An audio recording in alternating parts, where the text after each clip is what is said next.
Gubernur Aceh Muzakir Manaf menerima bantuan kemanusiaan dari Palang Merah Indonesia Nasional yang diserahkan langsung oleh Ketua Umum PMI Nasional Haji Muhammad Yusuf Kala kepada pemerintah Aceh. Kegiatan penyerahan bantuan berlangsung di Desa Payagabuh, Kecamatan Sawang, Kabupaten Aceh Utara, Senin 12 Januari 2026. Bantuan tersebut merupakan wujud kepedulian dan solidaritas kemanusiaan PMI Nasional dalam mendukung penanganan serta pemulihan dampak bencana di Aceh.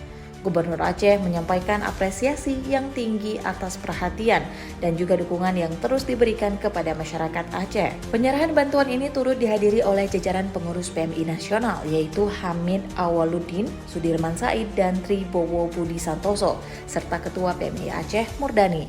Hadir pula Bupati Aceh Utara Haji Ismail Ajalil SIMM dan Wakil Bupati Aceh Utara Tarmizi SIKOM bersama jajaran pemerintah daerah dan unsur terkait lainnya. Dalam kesempatan tersebut, Gubernur Aceh Muzakir Manaf menyampaikan rasa terima kasih secara langsung kepada PMI Nasional.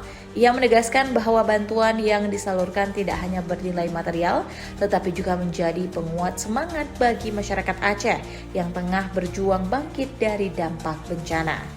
Adapun bantuan yang disalurkan menitik beratkan pada dukungan alat berat, perlengkapan kebersihan, serta bantuan pangan dalam jumlah besar. Sejumlah unit mini ekskavator dan mesin sedot lumpur disalurkan untuk mempercepat pembersihan material sisa banjir dan pemulihan lingkungan permukiman warga.